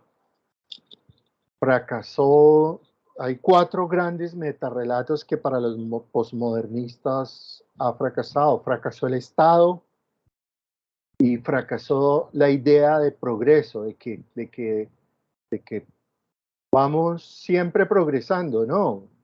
Lo cierto es que progresamos un poquito y retrocedemos, y volvemos a progresar y volvemos a fracasar, y entonces, pues en términos netos, los posmodernistas, yo no soy posmodernista, yo estoy más en la posición de la complementariedad, pero los posmodernistas son unos críticos tremendos de todo, de Dios, de los científicos, de los políticos que gobiernan los estados, de la idea del progreso. Entonces, pues la posmodernidad es como esa crisis de estas 4 metarrelatos o metanarrativas. Fracasó la idea de la predestinación. Yo le pregunto a mis estudiantes al comienzo del semestre, ¿cuántos creen que ya tienen, que su destino ya está fijado por Dios? Creo que en una clase anterior se los comentaba, y de 30 estudiantes, solo 4 creen que Dios ya les tiene predestinada la vida. El resto dicen, no, tenemos que construirla nosotros. O sea que esa idea de la predestinación ya menos gente la tiene. Eso de que nadie puede juzgar a nadie, por eso es que hay tanta corrupción. Eso del pecado original, pues ¿cómo creer en eso si Dios es bueno? ¿Por qué nos va a crear con un pecado y nos va a mandar a este mundo ya debiéndole? No, esa idea también ya fracasó. Cristóbal Colón, ese metarrelato de que fue Cristóbal Colón que nos descubrió. ¿Cuál nos descubrió? No, él no quitó ninguna cortina y nosotros estábamos escondidos, no. Ya otras personas sabían que había otro continente, que en ese continente había otros seres humanos, y pues hay varias mentiras en relación con la historia de Cristóbal Colón descubriéndonos, que hay varios libros que ya han revelado pues que eso es un relato que no es para creerlo completamente. Que la reina católica empeñó las joyas para financiar a Cristóbal Colón. Es carreta, porque la reina estaba en quiebra, porque en ese momento España estaba en quiebra, y empeñó. ¿Cuál empeñó? Si en esa época no había casas de empeño. Entonces, cosas como esas, pues todo eso se ha caído, ¿no? La mujer como propiedad del hombre, ¿cuál propiedad? La mujer es propiedad de ella misma. Que si no eres feliz conmigo, no vas a ser feliz con nadie. Qué cosa tan absurda. Que si no eres mía, entonces no vas a ser de nadie. Absurdo. Ningún ser humano es dueño de otro ser humano. La mujer es libre. Si no está siendo feliz, puede abrirse. Y lo mismo lo del hombre también. Si no está siendo feliz, puede abrirse. Pero eso de que no, porque también puede ser que una mujer le diga a un hombre que si no eres feliz conmigo no vas a ser feliz con nadie, porque si no eres mío no vas a ser mío de nadie, no, esas son ideas totalmente absurdas. Y la dictadura del proletariado, imagínense esa idea, pues ¿cómo va a haber dictadura de los más pobres y de los menos educados? Eso no ha ocurrido y posiblemente no va a ocurrir nunca.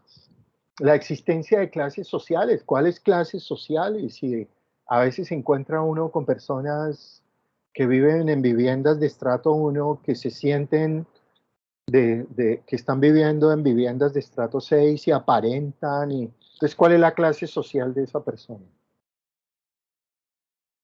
Y en barrios populares hay gente que construye casas de 3, 4 pisos, anda en camionetas. ¿Cuál es la clase social de esas personas? Eso es, hay una serie de cosas de relatos, de narrativas.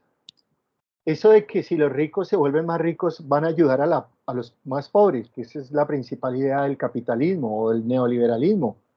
Eso tampoco se ha cumplido. Hasta el Papa dijo que el capitalismo había fracasado. Que si le va bien a los ricos siguen viviendo bien y no ayudan a los pobres, que esa idea fracasó. Eso ya no se los cree, ya no lo cree nadie. Entonces, pues tampoco le podemos creer a los capitalistas que dicen, no, es que ayudemos a los empresarios y ayudemos a los más ricos, que si a los más ricos les va bien, le dan la mano a los más pobres. Pues no ha pasado, ni va a pasar, parece. Lo que sí funciona en las socialdemocracias es que los más ricos tienen que pagar más impuestos. Eso sí funciona. Y no porque ellos quieran pagarlo, sino porque es que toda la sociedad y todo el Estado les ayudó a construir su riqueza. Entonces se vuelven conscientes de que sí hay que pagar impuestos, porque solos no hubieran podido construir toda su riqueza. Eso de que por naturaleza existen explotados y perezosos, por naturaleza. No, ¿cuál por naturaleza? Nadie nace para ser explotado, ni nadie es pobre porque sea perezoso. Si no tiene oportunidades, pues puede levantarse todos los días, madrugar sin pereza, y si no hay oportunidades ni se toman las decisiones políticas pertinentes, pues no va a haber trabajo, y por más de que se levante todos los días a buscar trabajo, pues puede suceder que pase un tiempo importante sin conseguir el trabajo. Que los líderes nacen por naturaleza, carreta. La emancipación del ser humano, ¿cuál emancipación? Bueno, no sé, eso hay que preguntárselo.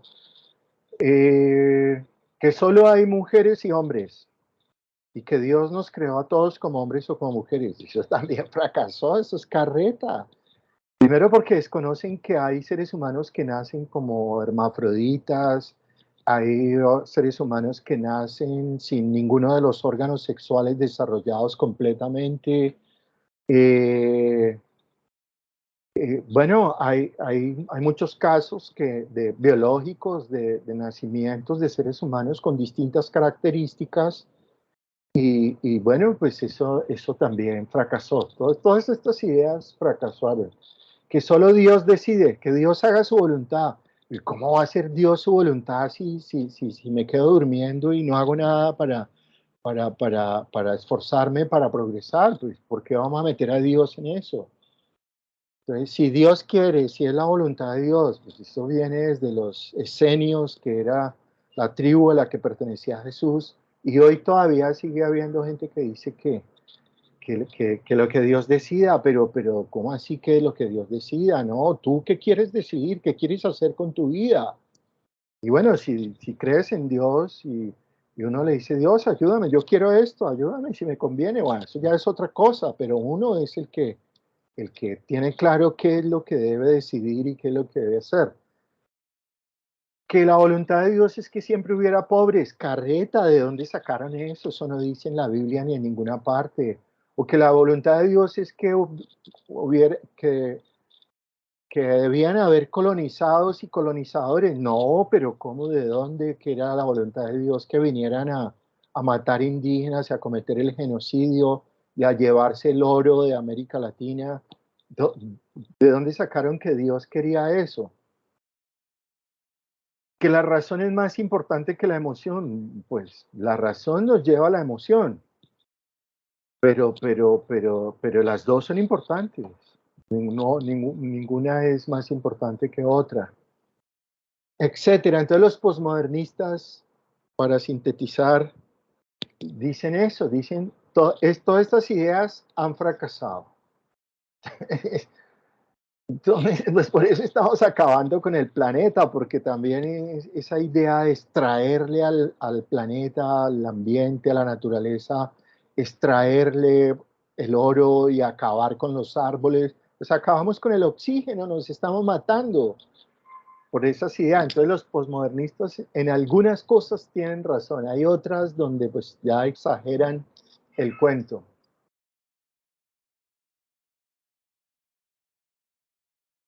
Pues se suponía que con todas esas ideas y esos relatos, pues habría más democracia, habría menos hambre, menos violencia, menos discriminación, menos corrupción, y pues no, seguimos llenos de todo eso. Entonces, pues, caramba, los posmodernistas, los posmodernistas dicen cosas y por decir esas cosas reciben muchos ataques, de un lado y de otro, y de múltiples frentes. Entonces, pues los que son muy religiosos atacan a los posmodernistas, los que son muy científicos atacan a los posmodernistas, los que son muy de derecha atacan a los posmodernistas, los que son muy de izquierda atacan a los posmodernistas. Es realmente una posición muy difícil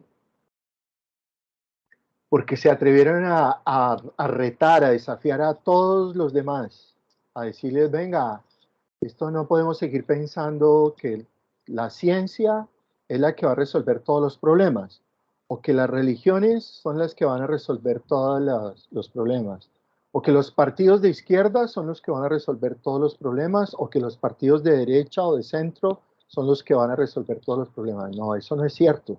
Tenemos es que unirnos todos. Otra vez vuelve acá al mundo de la complementariedad. Y en cualquier caso tiene que haber democracia. O sea, eso sí, la democracia es un asunto central, por eso es el tema del foro. Porque de nada sirve un gobierno de izquierda que no sea democrático, de nada sirve un gobierno de derecha que no sea democrático, de nada sirve un gobierno de centro que no sea democrático, tiene que ser democrático. Entonces, la crisis de la modernidad, de las ciencias, de las religiones, de los partidos políticos, ha sido una crisis que consiste en que no resuelven los problemas y que no hay suficiente democracia. Entonces, realmente por lo que más tenemos que trabajar es porque haya más democracia. Este es Michel Foucault, nació en 1926, murió en el 84.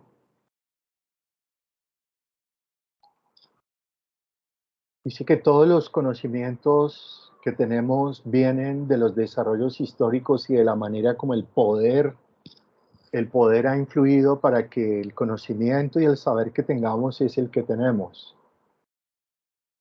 Y que el conocimiento científico se separó de los valores éticos y morales y por eso es que ha fracasado todas esas ideas.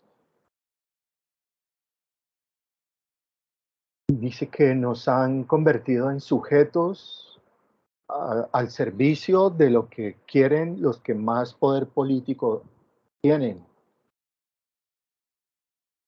Y que esas formas de poder se ejercen para inculcarnos pensar ciertas cosas que impiden que haya progreso, que no seamos críticos, que seamos pasivos, que seamos demasiado obedientes, que seamos demasiado manipulables. Y eso nos lo imponen a través de los medios de comunicación, todas esas creencias,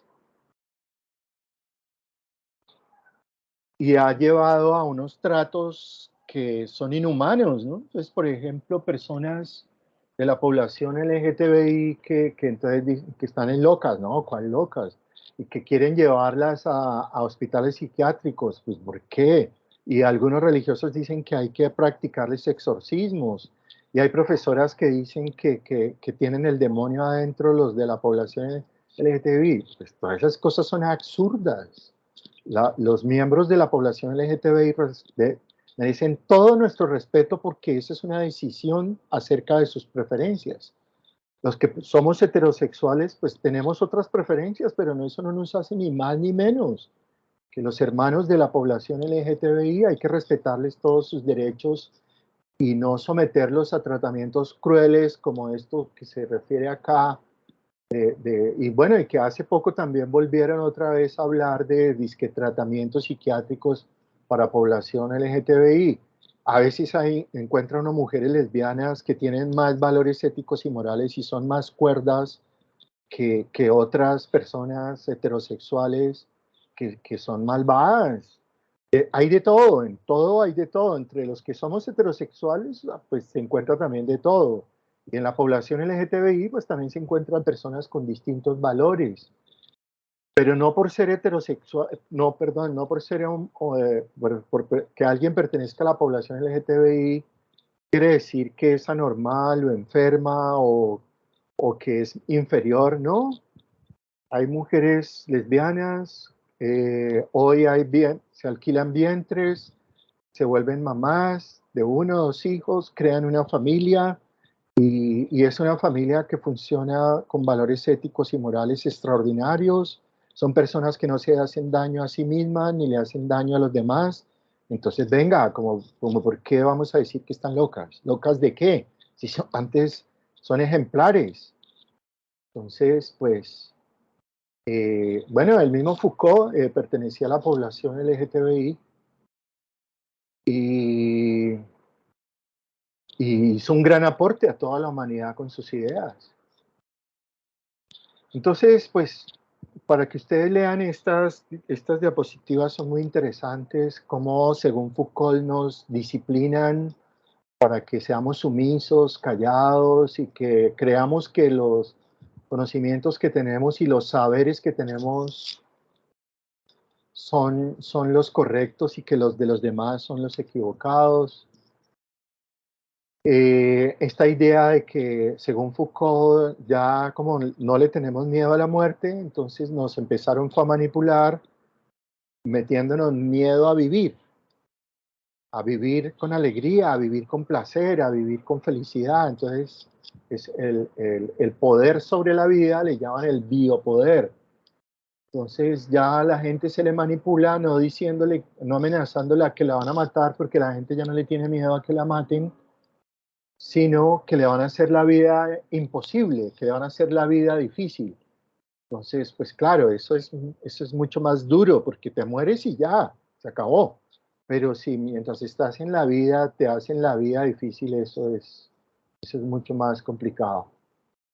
Entonces él habla de las guerras desde esta manipulación de la vida, las fuerzas desbalanceadas, las relaciones de poder y fuerza, cómo van cambiando. Y bueno, esa es Foucault y pues sigue Derrida. Derrida es inmenso.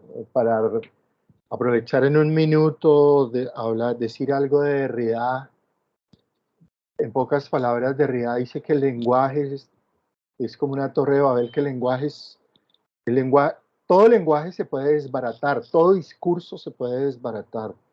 Cualquier cosa que diga alguien o que diga un científico, que diga un político, que diga un religioso, todo se puede desbaratar porque el lenguaje está hecho de palabras y no hay ninguna palabra que sea perfecta. No hay ninguna base perfecta. Por eso es una torre de Babel, porque se derrumba. Todo discurso hecho de palabras se puede desbaratar. Entonces hay algunas universidades y algunos colegios que le enseñan a los estudiantes a desbaratar discursos, pero los desafían a que desbaraten y después construyan un discurso mejor. Eso es la destrucción creativa, que es como la humanidad ha progresado. Si no hubieran destruido las máquinas de vapor, pues seguiríamos montando en carros que en la parte de atrás tenían una olla grande con agua y gracias a que tenían un fuego debajo de la olla, pues por la fuerza de vapor el carro avanzaba. Entonces, si no hubiera habido destrucción creativa, seguiríamos montando en carros con ollas que se mueven a vapor. Pues la destrucción creativa es necesaria, pero tiene que ser responsable en el sentido de que si tú vas a desbaratarle el discurso a otras personas, pues tú tienes que proponer.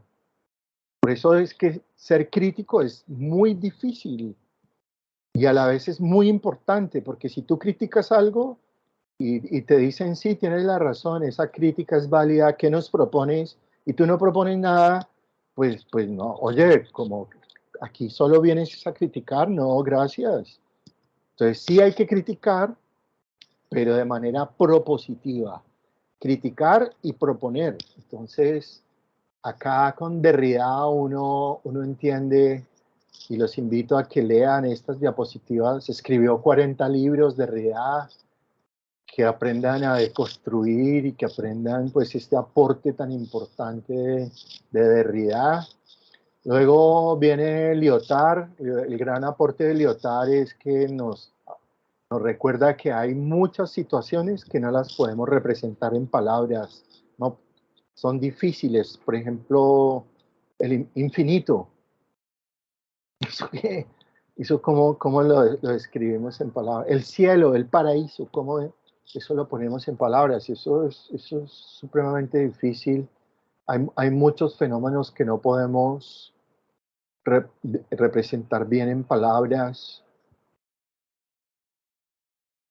Algo que te produzca una emoción muy grande, no sé, por un atardecer, por una obra de arte, por una interpretación musical, por un orgasmo, bueno, no sé, y no lo puedes poner en palabras. Entonces, pues ahí Lyotard nos recuerda que el lenguaje también es un asunto muy, muy vulnerable. Y terminamos esto de los posmodernistas con Deleuze y Profe, Deleuze. qué pena que le interrumpa. Sí, dale. Ahora que venía pasando las diapositivas, decía dualismo de deconstrucción. Bueno, en la próxima clase miramos exactamente en qué contexto y a qué se refieren esos dualismos de construcción. Y Deleuze, pues, entre muchos aportes del último autor de los posmodernistas que vamos a conversar un poco más la próxima semana, este es Lyotard. Lyotard fue profesor de Derrida y Deleuze. Hay una cosa que hay muchas cosas interesantes de Deleuze, pero hay una que me llamó recientemente la atención mucho. Este es Gilles Deleuze, que dice que a veces entramos en conversaciones donde las personas pensamos que estamos hablando de lo mismo. Resulta que no. Resulta que una persona está diciendo una cosa y la otra está pensando por la otra cosa totalmente distinta. Además de que vivimos en una sociedad donde casi nadie escucha a nadie. Por eso es que se presentan tantos conflictos y tanto sufrimiento, porque es que mientras estás escuchando a otra persona, estás pensando por la otra cosa del pasado, del futuro, del cuerpo, de juzgar a la persona que te está hablando. No la estás escuchando, entonces pues si no se escuchan, pues no podemos hablar de lo mismo. Por eso cada vez que estamos hablando con alguien hay que decirle, ¿me entendiste? ¿Sabes de qué estoy hablando? ¿Que te quedó claro? Quiero resumir en estas dos frases lo que te he venido diciendo, por si de pronto en algún momento no me pusiste atención. Ahora, si uno le pide a los demás que le pongan atención, pues uno tiene que ponerle total atención a los demás cuando le están hablando. Y en clase eso sí que es vital. Los estudiantes se dan cuenta si tú les pones atención o no. Entonces, si tú no les pones atención, ellos dicen, no, pues esta profe o este profe no me pone atención, pues yo tampoco le pongo atención a ese profe. Entonces, pues vamos a profundizar en otros aportes de Deleuze y entonces, pues hasta aquí paro la grabación para que quienes quieran quedarse 10 o 15 minuticos a preguntar algo, a conversar algo, a proponer algo, pues lo podamos hacer. Entonces, voy a parar acá la grabación. Para que quede en la grabación, pues agradecerles su asistencia a la clase de hoy y